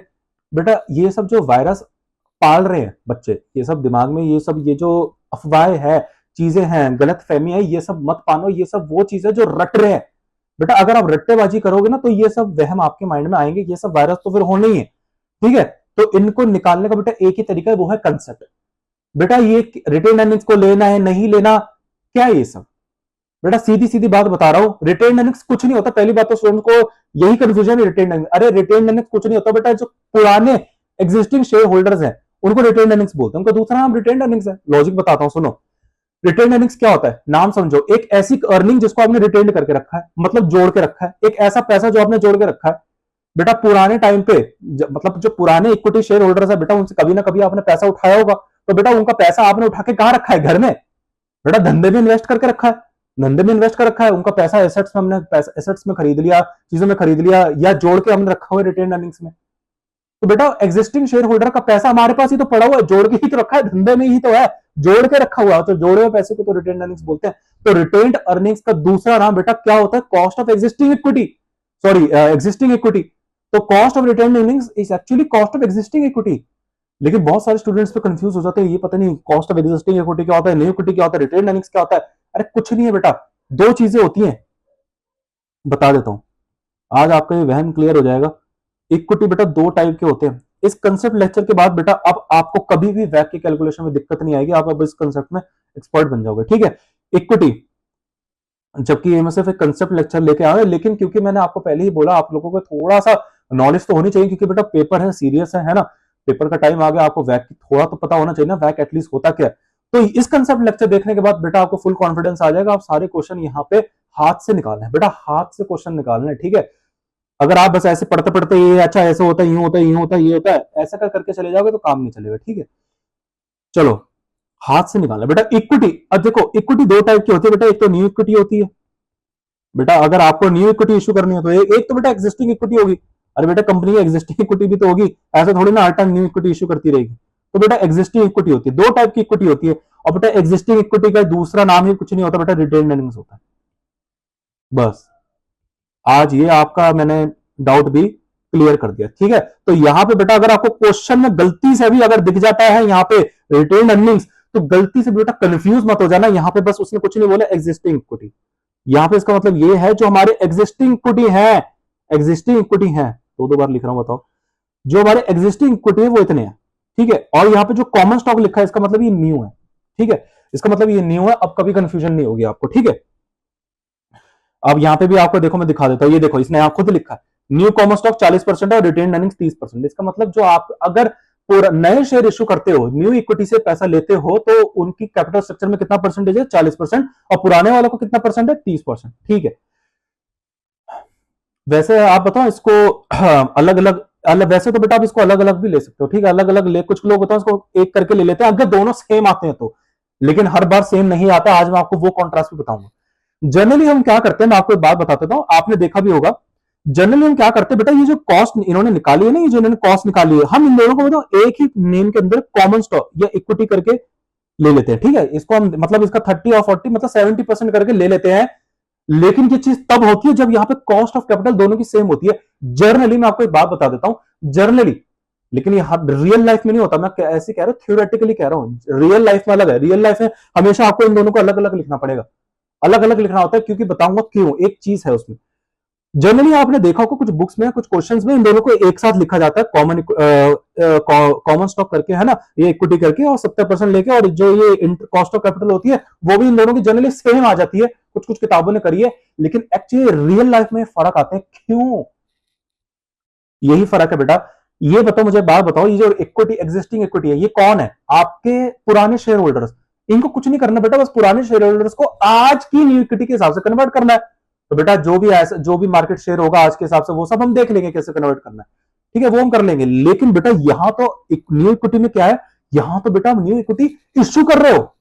अब बेटा आपको मैंने बताऊं इन डिटेल थ्योरी में, आपको इन डिटेल मैंने अपने थ्योरी वाले में टॉपिक पढ़ाया था, जब मैंने आपको रेजिंग इक्विटी करके एक टॉपिक पढ़ाया था, रेजिंग इक्विटी, इंटरनेशनल फाइनेंस करके टॉपिक मैंने आपको पढ़ाया था, जहां पे मैंने आपको अंडर राइटर्स के बारे में पढ़ाया था। अंडर राइटर्स बहुत बड़ा रोल निभाते हैं कंपनी के आईपीओ में, एफपीओ में, बहुत ज्यादा उनका रोल होता है, स्प्रेड, सिंडिकेट्स, ये सब हमने पढ़ा था। तो बेटा आपको क्या लगता है, इक्विटी बहुत ही एक एक्सपेंसिव सोर्स होता है फाइनेंस का। आपको एक बात आपकी नॉलेज के लिए बता दूं, बहुत ज्यादा बताता हूं क्यों, क्योंकि बेटा आप जब भी मार्केट में इक्विटी इशू करना चाहते हो, तो बेटा आप इक्विटी तो इशू कर दोगे, लेकिन जनरल पब्लिक को इकट्ठा कैसे करोगे? बेटा आपका जो धंधा है ना, बिजनेस करना है, लोगों को इकट्ठा करना नहीं है आपका बिजनेस। बेटा आपका धंधा क्या है? बिजनेस करना। अब आपको पैसे की जरूरत पड़ गई, तो आपने लोगों को बोला लोग आ जाओ। अब लोगों को बताए कैसे, अपनी आवाज लोगों तक पहुंचाए कैसे, और लोगों को भी कैसे पता चलेगा कि हमको पैसे की नीड है, और लोगों को भी कैसे अट्रैक्ट होंगे कि वो हमें पैसा हमारा सब्सक्राइब करें? बेटा यहां पे ऑब्वियसली आप सबका जैक तो आप रख नहीं सकते। आपको एक बंदे की, एक एक प्रोफेशनल होता है, उसकी मदद लेनी पड़ती है, और उसी का नाम बेटा इन्वेस्टमेंट बैंकर होता है। वो आप लोगों की मदद करता है इस चीज के लिए, जिसको हम अंडर राइटर्स भी बोलते हैं। अंडर राइटर्स यहाँ पे कंपनी की मदद करते हैं। अंडर राइटर्स यहाँ पे क्या करते हैं, कंपनी को बोलते हैं भैया हम तुम्हारे लिए तुम्हारे आईपीओ को सब्सक्राइब करवाएंगे, तुम्हें पैसे की नीड है हम देंगे। बेटा उसको वो मोटा चार्ज करते हैं, बहुत मोटा चार्ज करते हैं इन्वेस्टमेंट बैंकर्स, ठीक है। तो अंडर राइटर्स की बेटा बहुत मोटी फीस होती है। तो बेटा बट ऑब्वियस हो, तो मैंने आपको बोला कैपिटलाइज करनी पड़ेगी इस कॉस्ट को, आपको बेटा इस कॉस्ट को कैपिटलाइज करनी पड़ेगी। सोचो बेटा आपने एक इक्विटी, सोचो आप एक इक्विटी से 100 रुपए लेते हो। जब आप उधार पे, मतलब आप जब अपने इक्विटी बेचते हो तो आपको 100 रुपए मिलते हैं, तो बेटा 100 रुपए तो आपको मिल जाते हैं, लेकिन हर शेयर पे अंडर राइटर आपसे 5 रुपए लेता है। हर शेयर पे अंडर राइटर आपसे 5 रुपए भी लेता है। तो बेटा एक्चुअली आपके पास बिजनेस में पैसा यूज करने के लिए आया कितना? इफेक्टिव 95। बेटा ध्यान से सोचो लॉजिकली। बेटा नो डाउट आपने 100 रुपए के लिए सब्सक्रिप्शन डाली, रिक्वेस्ट डाली कि भैया 100 रुपए चाहिए, लेकिन उसमें से अंडर राइटर कह रहे ठीक है भैया 100 रुपए तो दे दूंगा, लेकिन इसमें से 5 रुपए मेरा खाड़ा है मार्जिन। आपने कहा ले भाई ले 5 रुपए तू भी ले। तो बेटा 5 रुपए इसको दे दोगे, तो एक्चुअली आपके पास नेट यूज करने के लिए कितना है धंधे में? 95। तो बेटा 95 आया आपके पास। तो बेटा इसको बोलते हैं, तो ये यहां पे आप क्या, इसको जो आपने माइनस करा, सॉरी, इसे बोलते हैं 5 रुपए को, ये जो आपने यहां पे माइनस करा इसको फ्लोटेशन कॉस्ट बोलते हैं। बेटा यही फर्क है, यही फर्क है। यहां पे बेटा फ्लोटेशन कॉस्ट को कंसिडर नहीं किया जाता, यहां पे फ्लोटेशन कॉस्ट को कंसिडर किया जाता है, रटना नहीं है। मैं बता रहा हूं रटना नहीं है, अगर आप रटोगे तो आगे से कोई कंसेप्ट लेक्चर नहीं आएंगे, ठीक है। एग्जिस्टिंग इक्विटी, मैंने आपको लॉजिक बता दिया। एग्जिस्टिंग इक्विटी क्या होता है बेटा? यहां पे आपको कोई इशू करने की जरूरत नहीं है, यहां पे ऑलरेडी आपके इशू हो रखे हैं। अरे बेटा यहाँ पे बैलेंस शीट में हमारे ऑलरेडी एग्जिस्टिंग इक्विटी है, यहां से हमने इनसे ऑलरेडी पैसा उठा रखा है। बस क्या करना है, पुरानों को नए के हिसाब से कन्वर्ट करना है, आज के इन्फ्लेशन के हिसाब से कन्वर्ट करना है। वो कैसे करेंगे वो देखेंगे अभी। तो बेटा वो तो बहुत ईजी है, उसमें फ्लोटेशन कॉस्ट नहीं दे रही, माइनस गलती से भी मत कर देना। लेकिन यहां पे हम नई इक्विटी इशू कर रहे हैं, तो बेटा जब इक्विटी इशू करेंगे तो जर्नली रियल लाइफ में बेटा एज पर रियल लाइफ चले तो हमेशा फ्लोटेशन कॉस्ट आती ही आती है। तो उसको हम एक्चुअली जो हम बोलते हैं यहाँ पे issue price minus flotation cost, जिसका हम नेट प्रोसीड्स करके भी बोलते हैं, नेट प्रोसीड्स। तो बेटा ये नेट प्रोसीड्स, इसके अंदर फ्लोटेशन कॉस्ट को आपको माइनस करना होता है, लेकिन यहाँ पे रिटेन्ड अर्निंग्स में, मतलब एग्जिस्टिंग इक्विटी में फ्लोटेशन कॉस्ट माइनस नहीं करता, इसलिए इसकी वजह से बेटा यहाँ पे कॉस्ट ऑफ कैपिटल फर्क आ जाती है। लेकिन अगर पेपर में बेटा आपको फ्लोटेशन कॉस्ट नहीं दी, तो आप फ्री टू गो हो, आप फ्री हो बेटा। वैसे भी आपका पेपर है, वैसे भी आपको ज्यादा तो दिखा नहीं, लेकिन मैं ऐसे की बात कर रहा हूं। अगर आपको फ्लोटेशन कॉस्ट सोचो गिवन नहीं करता, तो बेटा आप इन दोनों को क्लब करके भी दिखा सकते हो, क्योंकि दोनों की फिर कॉस्ट ऑफ कैपिटल सेम आएगी बेटा। निकाल के देख लेना, आज मैं आपको प्रूव करके दिखा दूंगा, ठीक है। दोनों की कॉस्ट ऑफ कैपिटल सेम आएगी, तो आप इन दोनों को क्लब करके भी लिख सकते हो। लेकिन क्योंकि यहाँ पे फ्लोटेशन कॉस्ट एक्चुअली इस क्वेश्चन में गिवन कर रखी है, क्वेश्चन में एक्चुअली देखो बेटा फ्लोटेशन कॉस्ट गिवन करी है ये रही, और फ्लोटेशन कॉस्ट क्योंकि क्वेश्चन में गिवन है, इसलिए यहां पे दोनों की कॉस्ट ऑफ कैपिटल फर्क आएगी, और हमको बट ऑब्वियस है अलग अलग करके इनको दिखाना पड़ेगा, तो दिखा देंगे। चलिए बेटा अब इस क्वेश्चन पे आते हैं। बहुत बड़ा बेस अब मैंने आपको इस क्वेश्चन के लिए बता दिया, ठीक है। अब इस पे हम एक अच्छी खासी अब अपनी एक्सप्लेनेशन कर लेते हैं, थोड़ा नीचे कर लेते हैं ताकि यहां पे हमारा हम सॉल्व कर सकें। चलिए बेटा कंपनी है, एक कंपनी है, कैपिटल स्ट्रक्चर इज 10%, ठीक है, कैपिटल स्ट्रक्चर है उसका। मैं आप लोगों को ये बोलूंगा कि हमेशा बताओ पहले कैपिटल स्ट्रक्चर लिखा करो, ठीक है। क्वेश्चन सॉल्व करना बताता हूं वाक्य कैसे करोगे। कैपिटल स्ट्रक्चर हमेशा बेटा पहले हमेशा कैपिटल स्ट्रक्चर लिखो, क्या है और जिस फॉर्म में वो लिखा है हमेशा वो लिखो। मगर मतलब अगर पहले डेट लिखा तो पहले डेट लिखो, हमेशा पुराने वाली की इंफॉर्मेशन लिखो, ठीक है ठीक है। अब आगे जाके हो सकता है कैपिटल स्ट्रक्चर चेंज हो जाए, लेकिन आपको एक बात बता दूं, एक कैच आज यहाँ पर आपको बता देता हूँ। जनरली वैक में कैपिटल स्ट्रक्चर चेंज होता नहीं है, ठीक है। मैंने आपको क्योंकि बताया वैक क्या होता है, पुरानी कैपिटल को आज की कैपिटल, नई इन्फ्लेशन के हिसाब से पुरानी कॉस्ट ऑफ कैपिटल को आज की इन्फ्लेशन कॉस्ट ऑफ कैपिटल के हिसाब से कन्वर्ट करना है। तो कैपिटल स्ट्रक्चर तो जनरली वही रहेगा।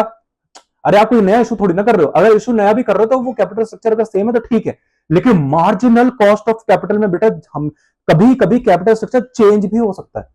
हम पॉसिबल, हर बार जरूरी नहीं है, हर बार जरूरी नहीं है, लेकिन हो भी सकता है, ठीक है। मैंने अपने मेन क्लासेस में आपको ऐसे क्वेश्चंस करा रखे हैं जहां पे मैंने आपको दोनों केस कराया है, जहां पे कैपिटल स्ट्रक्चर चेंज नहीं हो रही और जहां पे हो रही है, तो दोनों में फिर बेटा फर्क आएगा, ठीक है। इस क्वेश्चन में अगर हम देखें, अभी देखेंगे आगे, शायद चेंज नहीं हो रही है, ठीक है। अगर मुझे ऐसा लगे, देख लेते हैं। वो कह रहे हैं साफ, ये देखिए आप लाइन पढ़िए, यहाँ पे साफ साफ लिखिए। वो कह रहे हैं if the company maintain its capital structure, इसका मतलब है बेटा यहाँ पे कैपिटल स्ट्रक्चर चेंज नहीं हो रही है, तो बहुत अच्छा है बेटा। एग्जामिनर को थैंक यू बोलो, ये तो बहुत ही इजी लप्पू क्वेश्चन है, ठीक है। चलिए तो बेटा पहले हमेशा कैपिटल स्ट्रक्चर लिखो। तो डेट, आपका कैपिटल स्ट्रक्चर क्या है, मतलब आप अपनी जो कैपिटल उठाते हो कहां कहां से, कौन कौन से सोर्सेस से उठाते हो, तो बेटा डेट से उठाते हो, डेट से उठाते हो। अब कितना कितना परसेंट उठाते हो वो देखेंगे। प्रेफरेंस से उठाते हो, वाओ, प्रेफरेंस, प्रेफरेंस स्टॉक से भी उठाते हो, ठीक है। कॉमन स्टॉक से भी उठाते हो। अभी कॉमन स्टॉक क्या है, इसका मतलब यहाँ पे बेटा न्यू है, इसका मतलब न्यू है, ये न्यू कॉमन स्टॉक है, क्योंकि यहाँ पे रिटेन अर्निंग्स दे रखा है, तो इसका मतलब ये कॉमन स्टॉक न्यू है, मतलब आप न्यू इशू कर रहे हो। रिटेन अर्निंग्स का मतलब यहाँ पे क्या है, एग्जिस्टिंग इक्विटी। मैंने अब आपको लोगों को बता दिया, अब आपको कभी इस पर कंफ्यूजन आनी नहीं चाहिए, ठीक है। इनको एग्जिस्टिंग इक्विटी भी बोलते हैं। चलिए ये तो हो गया। हमको पता फिगर्स नहीं दिए, क्वेश्चन होता है हमको पता, कभी कभी बुक वैल्यू भी देता है, ये 1 है, ये 2 है, ये 3 है, 4 है। हमको पता बुक वैल्यू भी अगर ये देता तो बहुत अच्छी बात होती, फिर हम इस बुक वैल्यू को मार्केट वैल्यू में कन्वर्ट करते, मजा आता। लेकिन क्योंकि इस क्वेश्चन में हमको बुक वैल्यू तो बेटा दी नहीं है ना, बुक वैल्यू तो दी नहीं है, कोई नहीं, फिर तो बहुत ईजी हो गया क्वेश्चन हमारे लिए, ठीक है। ज्यादा इसमें कुछ है नहीं। अच्छा बुक वैल्यू की सर आपको क्या नीड है, बेटा बुक वैल्यू से हम परसेंटेजेस निकालते हैं। वैसे तो बेटा इस क्वेश्चन में बताऊं कि आपको परसेंटेजेस गिवन है, इसलिए बुक वैल्यू इसने क्वेश्चन ने गिवन ही नहीं करी।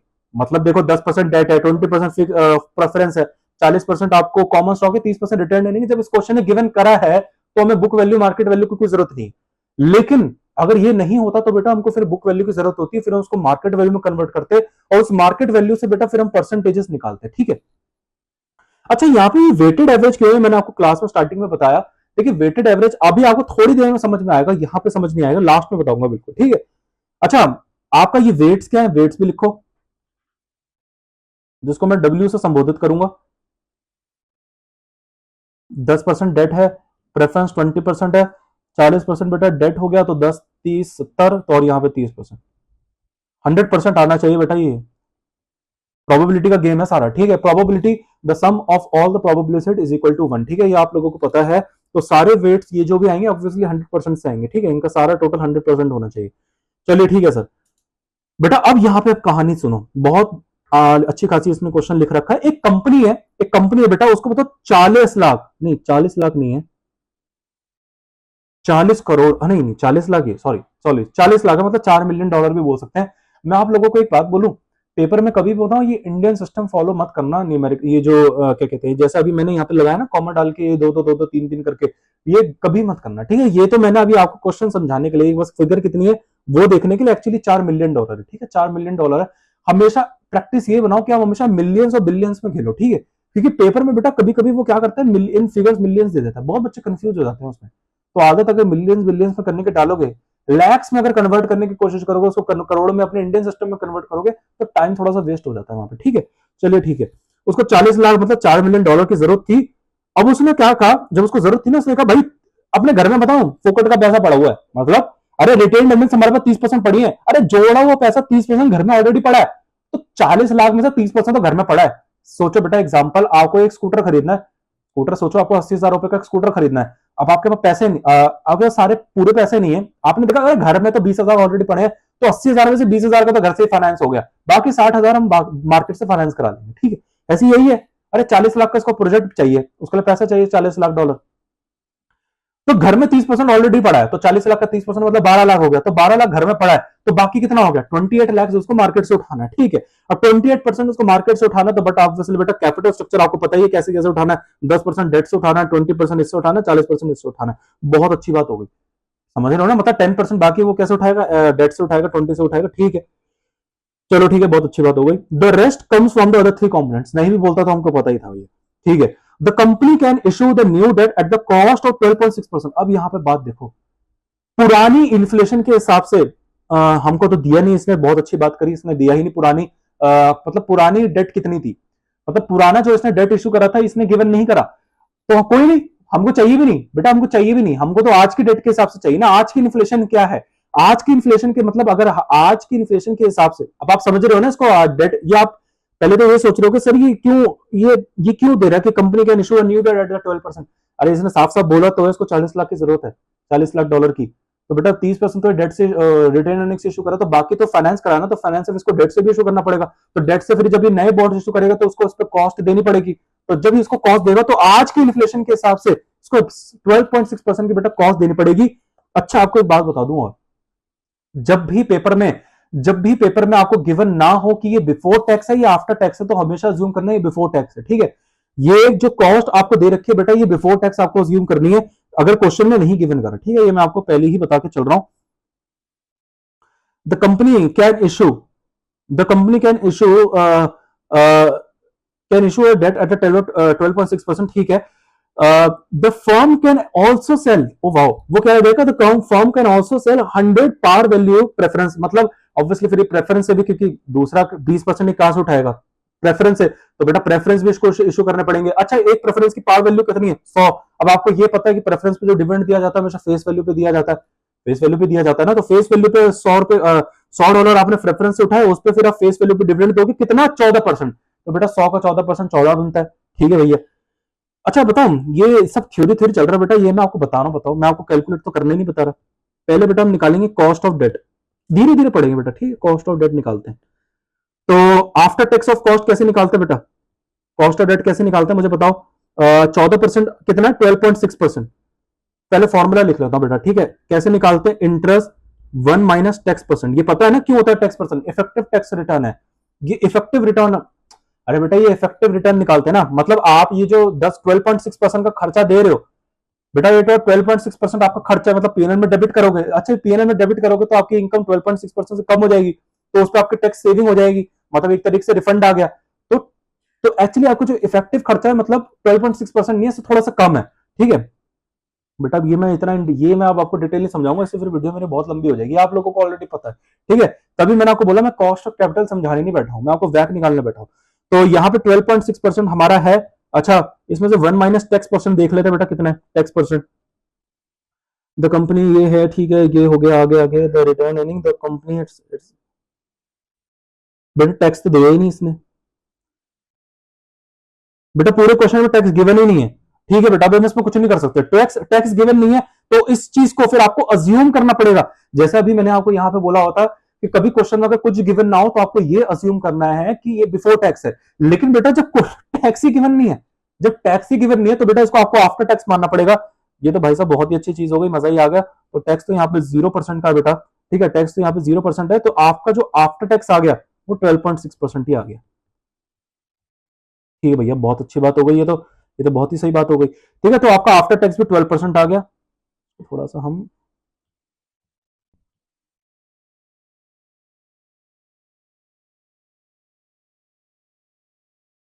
चलिए, आपका आफ्टर टैक्स भी बेटा 12.6% आ गया। अब हम निकालते हैं अपना क्या, कॉस्ट ऑफ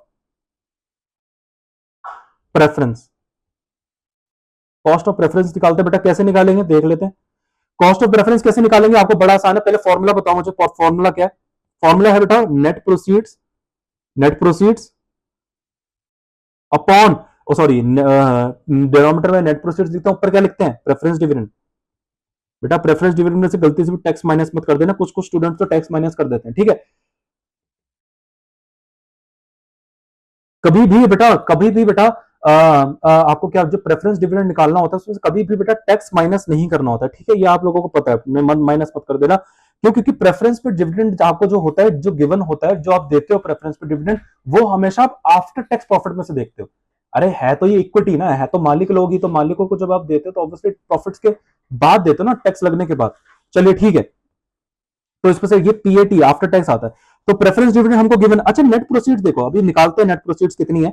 वो कह रहा है पार वैल्यू, मतलब आज अगर मार्केट के हिसाब से, मतलब आज मार्केट के हिसाब से अगर मैं प्रेफरेंस इशू करता हूं तो आज मार्केट के हिसाब से वो 100 रुपए हमें मिल जाएंगे, मतलब 100 रुपए मैं इशू कर दूंगा और उसमें जो मैं डिविडेंड दूंगा वो मैं दूंगा 14%। और बेटा 5% की तो फ्लोटेशन कॉस्ट ही है, 5% की फ्लोटेशन कॉस्ट है, ठीक है।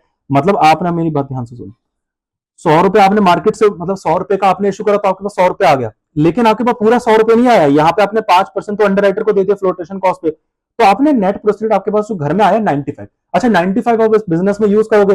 अच्छा 95 जब आप इस बिजनेस में यूज करोगे, इस 95 को यूज करने के लिए आपको कितना खर्चा देना पड़ रहा है बेटा? 14% ऑफ पार वैल्यू 100 रुपए, ऑन सॉरी ऑन $100, क्योंकि आपने ये 95 पे नहीं देते ना गलती से भी 14%, प्रेफरेंस देवा हमेशा फेस वैल्यू पे दिया जाता है ना। चलिए तो इसका बना 14 रुपए अपॉन 95 इंटू 100, तो ये परसेंट अगर हम निकालें तो ये हमारा आता है 14.73% आ गया, ठीक है। 14.73% हमारा आ गया, ये हमारी आ गई कॉस्ट ऑफ प्रेफरेंस। चलिए अब आगे बढ़ते हैं। द 12, ठीक है, द 12 वो कह रहे हैं जो बाकी जो है, जो बैलेंस, अब जो हमारा बैलेंस बच रहा है, ठीक है, द 12 मिलियन, सॉरी $12 million ही, हाँ। वो कह रहे हैं the balance return $12 lakh of balance of retained earnings will be used and the remaining will be used from the issue. ये तो हम, ये बार बार हमको एक चीज रिपीट करे जा रहा है बेटा, ये हमको ऑलरेडी पता है। इस क्वेश्चन में हमको बोल दिया कि जब 730% हम रिटेन्ड अर्निंग से लेंगे, 30% हम रिटेन्ड अर्निंग से लेंगे, तो बाकी हमको कहां से निकालना? कॉमन स्टॉक से निकालना, ठीक है, ठीक है। कॉमन स्टॉक से निकालेंगे तो ऑब्वियसली नया, मतलब सॉरी नई इक्विटी से निकालना, तो नई इक्विटी को हमको मार्केट में इशू करना पड़ेगा, ठीक है। तो जब आप नई इक्विटी को मार्केट में इशू करोगे तो आपको उस पर कितना खर्चा देना पड़ेगा, उसकी मार्केट वैल्यू कितनी चल रही है वो देखते हैं। वो कह रहा है आप उस पर $8 का डिविडेंड दोगे, ठीक है, $8 का डिविडेंड देंगे। अच्छा यहाँ पे बताओ, मैं ग्रोथ रेट भी दे रखा है 2% एनुअली, ठीक है, ठीक है। अच्छा यहाँ पे एक स्टूडेंट को कंफ्यूजन ये है कि सर हम यहाँ पे 8% डिविडेंड देंगे, अब ये क्या पिछले साल का डिविडेंड है D0 या D1 है? तो यहाँ पे आप इंग्लिश को देखो बेटा ध्यान से, यहाँ पे लिखा है विल पे, इसका मतलब अभी दिया नहीं है, देने वाला है, तो देने वाला है, तो ये ग्रोथ रेट का इंक्लूजन है, ठीक है, ग्रोथ रेट इंक्लूड करता है, तो यहाँ पे 2% इंक्लूडेड है। आपको बेटा मैं आपको चीजें करने सिखा रहा हूं बेटा, ये क्वेश्चन बहुत सिंपल है, मैं लेकिन आपको थोड़ा लंबा इसलिए खींच रहा हूं क्योंकि यहाँ पे बहुत कंफ्यूजन आती है, चाहे आपको नहीं आ रही है, बहुत सारे स्टूडेंट्स की आती है, उन्होंने मेरे से पूछी है सर कंफ्यूज यहाँ पे ये हो रहा हूँ कि ये D0 D1 है। अरे बेटा यहाँ पे थोड़ी इंग्लिश पे गौर दो ना, यहाँ पे लिखा है विल पे, इसका मतलब अभी दिया नहीं है, देने वाला हो, तो देने वाला हो तो यहाँ पे डिविडेंड ग्रोथ रेट इंक्लूडेड है, गलती से भी 8 + 2% मत कर देना, इसके अंदर इंक्लूडेड है, ठीक है। तो सर ये तो इसका कोई पर्पज नहीं है, अरे बेटा पर्पज है, अभी बताऊंगा। अच्छा द कॉमन स्टॉक, अगर आज हम मार्केट के हिसाब से हम इक्विटी इशू करते हैं, न्यू इक्विटी, तो हम $55 में हमारा इशू होगा, मतलब हम $55 में उठाएंगे। फ्लोटेशन कॉस्ट है दे रखे बेटा, ₹3 की फ्लोटेशन कॉस्ट है, बहुत ईजी है बेटा, बहुत ईजी है। चलो निकालो cost of new common stock, कैसे निकालेंगे? कैसे निकालेंगे? फॉर्मूला लिखो पहले, नेट प्रोसीड्स, है ना, ऊपर हम क्या लिखेंगे D1, आपको पता है बेटा D1 लिखते हैं हम हमेशा, ठीक है। अगर मैं आपको,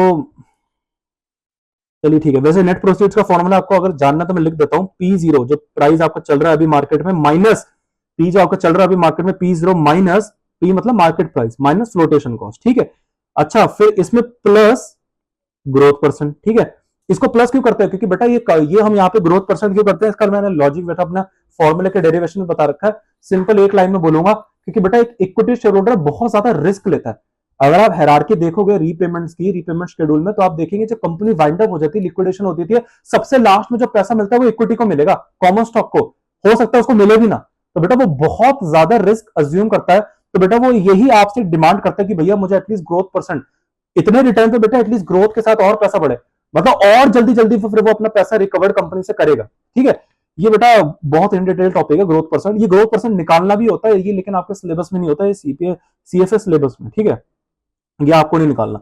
चलिए तो अब इसकी बेटा चलो जल्दी से कॉमन स्टॉक निकालते हैं, कैसे निकालेंगे बेटा? नेट प्रोसीड्स कितनी है मार्केट में, मार्केट में हमको कितना मिल रहा है $55, मतलब मार्केट से जब इक्विटी इश्यू करूंगा आज के हिसाब से $55, लेकिन बेटा इसमें से ₹3 तो उसको देना पड़ रहा है, किसको? अंडर राइटर को। अच्छा इस पर डिविडेंड कितना दे रहा हूं? $8। बेटा ये कॉस्ट होती, लेकिन ये ग्रोथ मॉडल है बेटा, ये गॉर्डन्स का जो ये जो है ये ग्रोथ मॉडल है, ये जीरो ग्रोथ मॉडल नहीं है, जीरो ग्रोथ मॉडल में हम ग्रोथ परसेंट इंक्लूड करते हैं, यहाँ पे जब दे रखे तो इंक्लूड करेंगे, तो ये आई थिंक 2% है, 2% है बेटा, 2%, बहुत सही। चलिए 2% है ये तो। चलिए अब आंसर निकालते हैं अपना। 8 डिवाइड बाय, ये आपका आ गया 8 डिवाइड बाय 52 प्लस 0.02% भी लिख सकता हूं इसको मैं, ठीक है, 0.02, सॉरी, ठीक है। तो 8 डिवाइड बाय 52 प्लस 0.0, हो कैलकुलेशन गड़बड़ हो गई, 8 divide by 52 plus 0.02 into 100 comes out to be बेटा 7.38%। बेटा आ गया 7.38% हमारा, यहां भी आ गया। अब देखो बेटा क्वेश्चन में क्या गिवन करता है। चलिए तो ये भी हमारा आ गया, 7.38% हमारा आ गया। हाँ जी सर आ गया। चलो तो आगे बेटा कुछ भी गिवन नहीं, हमने सारा निकाल लिया। हमने कॉस्ट ऑफ डेट निकाल दिया, हमने कॉस्ट ऑफ प्रेफरेंस निकाल दिया, हमने कॉस्ट ऑफ इक्विटी निकाल दी। लेकिन बेटा एक चीज हमने अभी भी नहीं निकाली। क्या नहीं निकाली बेटा? रिटेन्ड अर्निंग्स कौन निकालेगा? नहीं, रिटेन्ड अर्निंग्स कौन निकालेगा?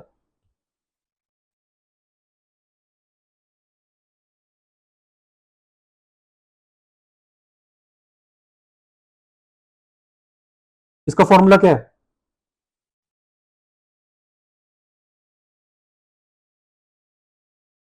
देखा, मैं आप लोगों को बोल रहा हूं बेटा, नेट प्रोसीड्स करना है माइनस नहीं करना। यही मैं आपको बोल रहा हूं। गलती से भी बेटा इस कॉस्ट ऑफ रिटेन अर्निंग्स पे नेट प्रोसीड्स मत कर देना, क्योंकि इसके अंदर नेट प्रोसीड्स जैसा कुछ होता ही नहीं। अरे नेट प्रोसीड्स तब आता है जब आप फ्लोटेशन कॉस्ट माइनस करते हो। यहाँ पे फ्लोटेशन कॉस्ट का कोई चक्कर ही नहीं है। आप यहाँ पे जो रिटेन अर्निंग्स क्या होते हैं? Existing equity. एग्जिस्टिंग इक्विटी को आप न्यू इक्विटी में कन्वर्ट कर रहे हो। एग्जिस्टिंग इक्विटी को आप न्यू इक्विटी में कन्वर्ट कर रहे हो, तो कन्वर्ट करने में थोड़ी ना आपको फ्लोटेशन कॉस्ट देनी है। यहाँ पे तो आप ऑलरेडी इशू कर रखे हो। तो बेटा यहाँ पे कुछ नहीं है, यहाँ पे बस सीधा P0 लिखो, D1 डिविडेंड लिखो और ग्रोथ परसेंट प्लस करो, प्लस बेटा, बस ग्रोथ परसेंट प्लस करो, ये ग्रोथ परसेंट है,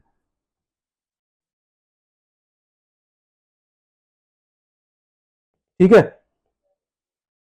अब यहाँ पे प्राइस का चल रहा है 55। यहाँ पे बेटा, यहाँ पे कुछ नहीं करना आपको। यहाँ पे $3 माइनस मत कर देना, क्योंकि आप इक्विटी इशू नहीं कर रहे। यहाँ पे इस बार आपको कोई फ्लोटेशन अंडर राइटर को कॉस्ट को पैसा नहीं देना। बेटा हमारे पास जो पुरानी इक्विटी थी, आज की मार्केट प्राइस के हिसाब से उसको बस कन्वर्ट कर रहे हो। मतलब बैलेंस शीट में जो पहले सोचा 10 रुपए का दिखता रहा इक्विटी, अब आप उसको 55 के हिसाब से दिखाओगे। फाइनेंशियल स्टेटमेंट में कह रहा हूँ, फाइनेंशियल अकाउंटिंग में नहीं, मैनेजमेंट अकाउंटिंग में। फाइनेंशियल अकाउंटिंग में चेंज मत कर देना गलती से भी, ठीक है। तो 55 का आज आप मार्केट के हिसाब से दिखाओगे, बस कन्वर्ट ही तो करना है। कन्वर्ट होने में थोड़ी ना अंडर राइटर कुछ पैसा देंगे। तो बेटा आज के हिसाब से 55 उसको दिखा देंगे। डिविडेंड हम उस पर $8 देंगे और ग्रोथ परसेंट के हिसाब से 2% और।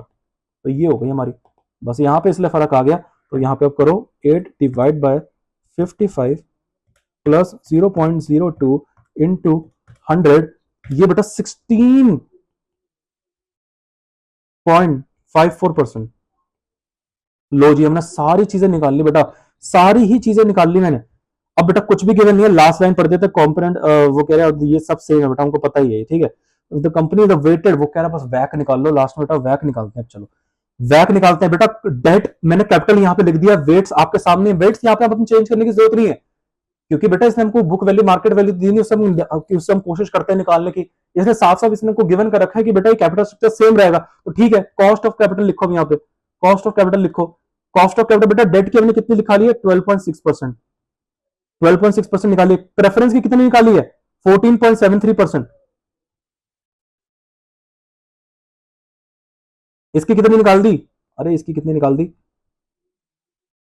17.38%। इसको बेटा वैसे बताऊं, जर्नली राउंड ऑफ, अगर आपको राउंडिंग ऑफ करके लिखना है आप लिख लो, वैसे कोई, ठीक है, आपकी मर्जी है। 17.38%, ठीक है। अच्छा ये मैं बस आपको परसेंटेज यहाँ पे दिखा रहा हूँ। अभी एक चीज बताऊंगा यहाँ पे जिसमें बहुत सारे स्टूडेंट्स गलती करते हैं, अभी बताऊंगा क्या। और यहाँ पे ये आया था 16.54 आई थिंक, हाँ 16.54% आया था। चलिए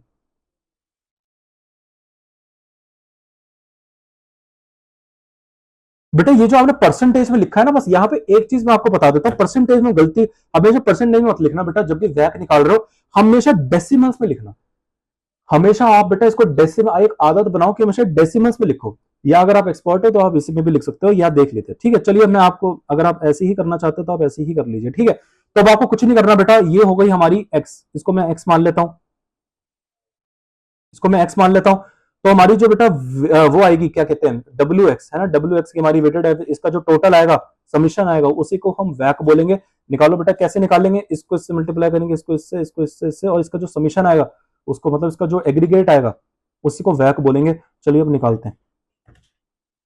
कैलकुलेटर अगर आपके पास सिंपल वाला है तो आपके पास अगर कोई कैलकुलेटर सिंपल वाला है तो उसमें एक मेमोरी फंक्शन आपके पास होगा, वहां पे आराम से इस चीज को कर सकते हैं। ठीक है, अगर आपके पास टेक्सास कैलकुलेटर है, अगर आपके पास टेक्सास कैलकुलेटर है, अगर मेरे पास अभी तो वो नहीं है, ठीक है, टेक्सास कैलकुलेटर अगर आपके पास है, ये टेक्सास कैलकुलेटर, बेटा इसके अंदर भी मेमोरी फंक्शन होता है। अगर आपको जानना है कि इसकी मेमोरी फंक्शन कैसे यूज होती है, इसकी कैसे यूज होती है, तो मैं आपके लिए कैलकुलेटर वीडियो इस पे एक अलग से ले आऊंगा। वैसे मेरी कैलकुलेटर वीडियो ऑलरेडी अपलोडेड है, लेकिन उस पर रिकॉल फंक्शन के बारे में नहीं समझा रखा, तो मैं आपको रिकॉल फंक्शन इस पर समझा दूंगा कि कैसे इसको चलाते हैं। ठीक है, इसमें भी होता है सिस्टम। चलिए,